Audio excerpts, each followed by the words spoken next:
kita kedatangan Ibu Menteri Sosial Republik Indonesia. Kenapa? Biar ini Pak, apa namanya tuh? Oh, formal. Ya. Kepada para tamu penonton, dimohon tepuk tangannya yang hangat ya. Soalnya di luar dingin. Langsung saja kita undang. Ini dia Ibu Menteri Sosial Ibu Hovifah Indar Parawansa.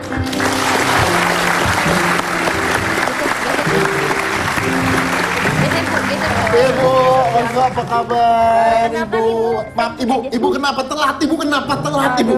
Ibu kenapa? Ini menteri. Maaf Ibu suka bercanda. Lagian Ibu kenapa telat sih?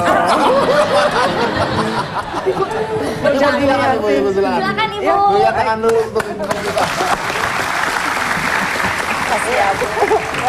Makasih desainer Pak, namanya juga menteri pejabat pasti akan selalu Banyak mendahulukan kerjaan. kepentingan masyarakat. Udah diniatin perkiraan 1/4 jam sampai ternyata Wah, nggak bisa di Jakarta, jangan harap Ibu. Ibu tos dulu Bu. Saya juga tadi telat Bu. Oke, ada teman. Kalau kamu kurang aja telat, kamu tiap hari soalnya tuh kesini. ternyata bodoh telat. Oke Bu, Ya. ini menarik sekali nih kasusnya karena saya melihat bahwa ada dua perbedaan. Yang satu adalah ini seorang tua, di mana anaknya berdikari sendiri, lalu bisa seperti ini, Ini kan artinya bahwa anak-anak di Indonesia ini sebenarnya banyak yang punya bakat, yang punya hal-hal positif yang selama ini nggak sempat terungkap kan oleh media. Itu satu. Terus yang dilakukan oleh Ibu Purwati ini, menurut Anda ini benar atau salah? Beliau sebetulnya seorang ibu yang baik, beliau seorang ibu yang bekerja keras, dan saya melihat betapa sebetulnya beliau sudah lalui itu, kemudian kedua anaknya ada di dalam pengasuhan dua lembaga yang berbeda di Jogja. Berharap yang sekarang anak bungsunya beliau, umur kemarin sampaikan, mudah-mudahan kalau beliau setuju dan anak bungsunya setuju, supaya ada di sebuah lembaga pengasuhan bisa tumbuh kembang dengan baik. Jadi sekarang sedang saya komunikasikan supaya anak beliau yang di Jakarta itu bisa bersetuju. Beliau bersetuju dan anaknya juga mau ya, gitu ya. di sebuah lembaga pengasuhan. Kebetulan saya mengkoordinasikan sendiri lembaga itu. Oke, baik. Ini pertanyaan saya pribadi ya. Ini pertanyaan saya pribadi. Saya sering sekali mengundang bintang tamu ke sini yang anaknya sukses. Walaupun dalam keadaan ekonominya mereka dalam keadaan kesusahan. Karena anaknya sukses, ada yang S2 ke Inggris kemarin. Akhirnya kita undang ke sini karena bisa memberikan inspirasi. Akan tetapi artinya yang anaknya tidak sukses juga banyak sebenarnya. Nah, tapi kalau saya lihat di sini banyak sekali fenomena masyarakat yang kekurangan secara ekonomi itu malah anaknya banyak.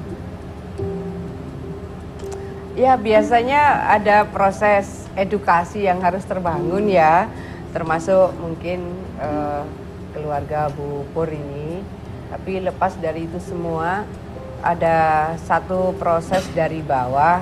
Sebetulnya informasi yang saya peroleh, RT, RW, lurah di mana beliau berada juga cukup kooperatif, tapi ketika kemudian harus memberikan layanan lebih dari kemampuan mereka, itu mereka belum terkoneksi. Jadi misalnya kalau di DKI ini kan rusun untuk keluarga kurang mampu cukup banyak, rumah deret juga bisa mestinya beliau akses, tapi rupanya itu tidak terakses oleh lurah, RW maupun RT.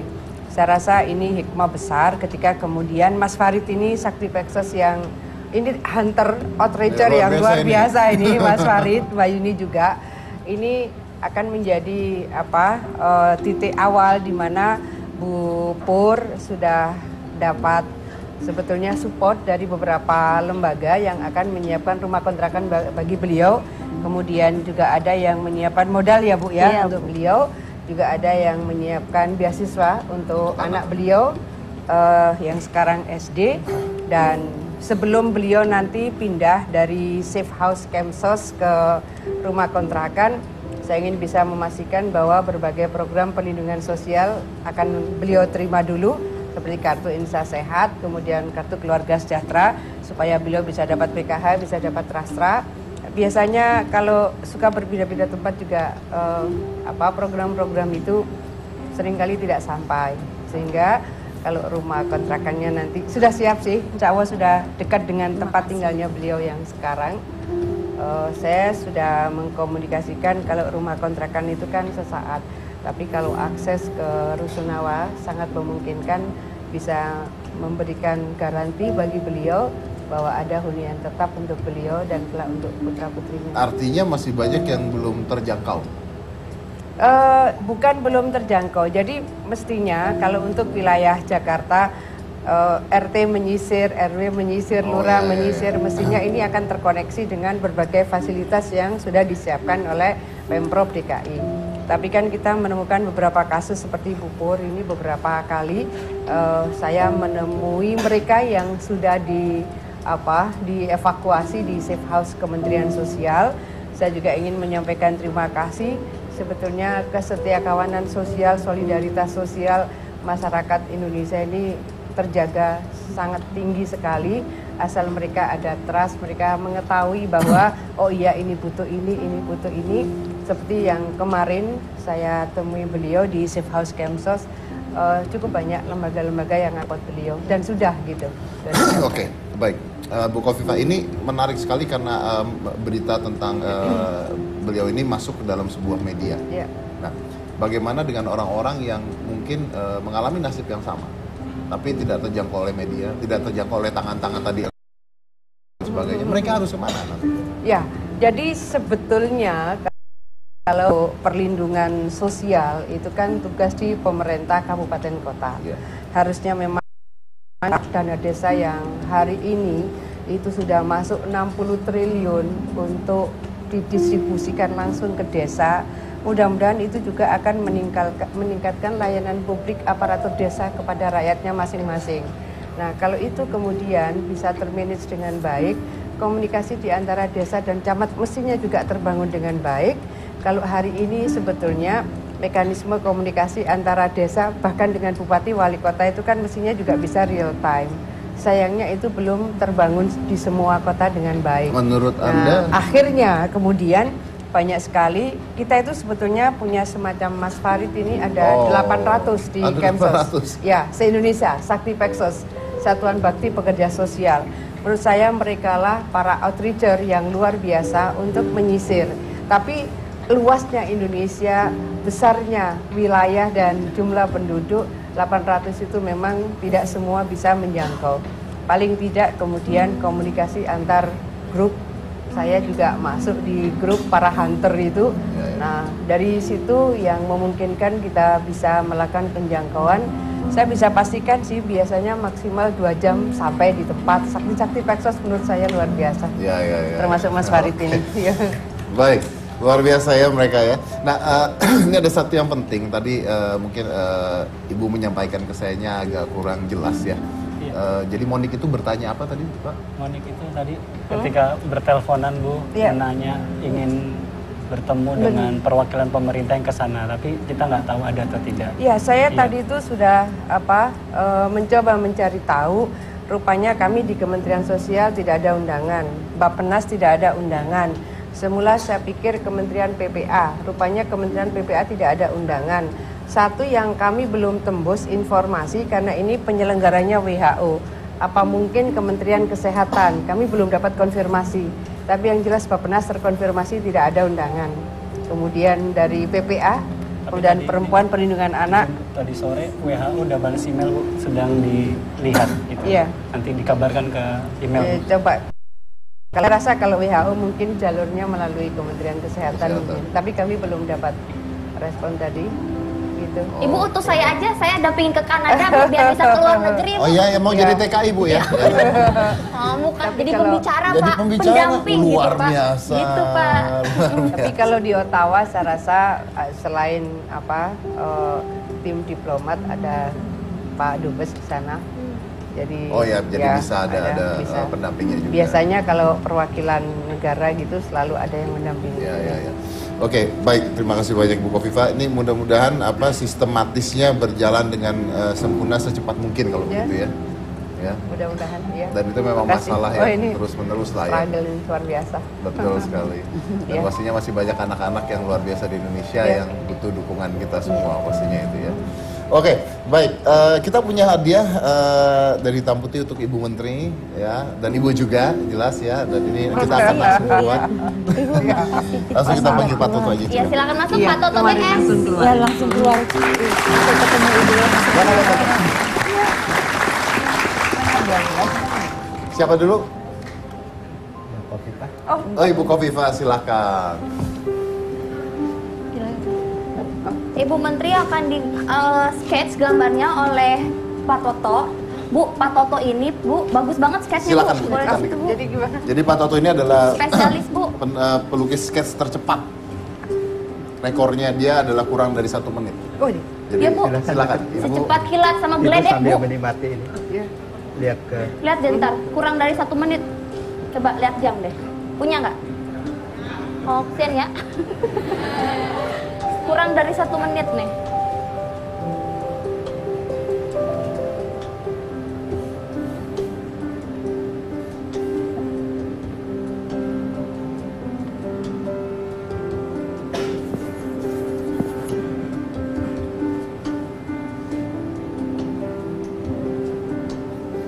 yang kedua kali, Bu.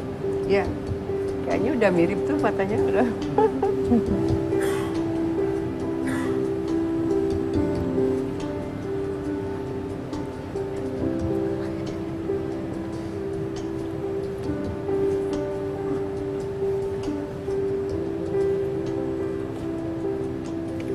Udah hampir jadi.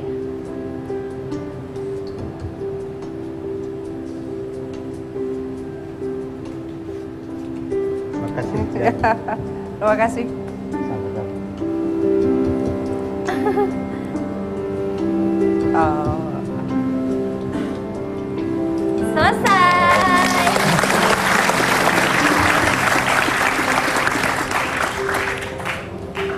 Terima kasih. Ya, selanjutnya Ibu Purwati, silakan.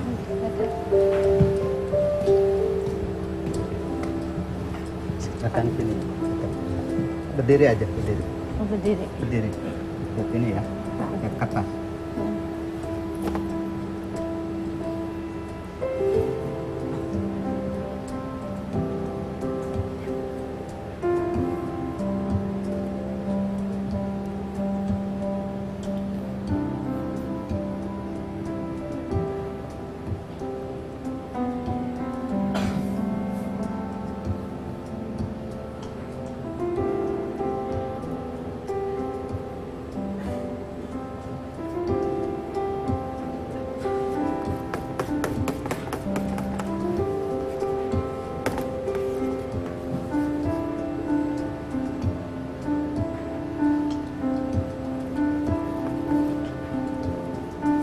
Silakan duduk. Iya.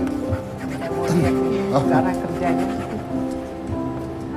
Ya, terima kasih. Selesai.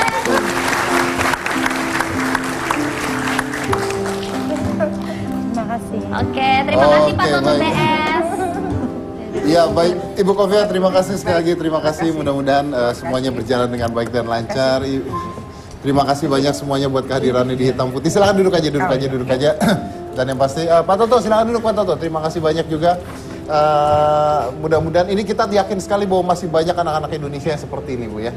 Dan pasti masih banyak juga yang bisa kita bantu dan kita dukung untuk siapa tahu Indonesia bisa lebih hebat lagi dengan anak-anak yang baru ini kan. Kalau kita udah tua-tua soalnya. Oh, kita, Jadi, Bapak aja. makasih ya. Oke, baik. Jadi masa depan bangsa Indonesia ada di tangan mereka. Dan yang pastinya dengan bantuan kalian semua, seperti tadi Pak ya, dari WA saja ternyata masyarakat Indonesia mau membantu untuk mencari seorang ibu yang tadinya nggak ketemu. Oke, ini luar biasa. Terima kasih banyak sudah hadir di Hitam Putih. Saya akan tutup acaranya dan seperti saya katakan tadi bahwa hidup manusia itu tidak bisa dikatakan bahwa tergantung oleh satu hal. Karena hidup manusia itu sebenarnya mandiri.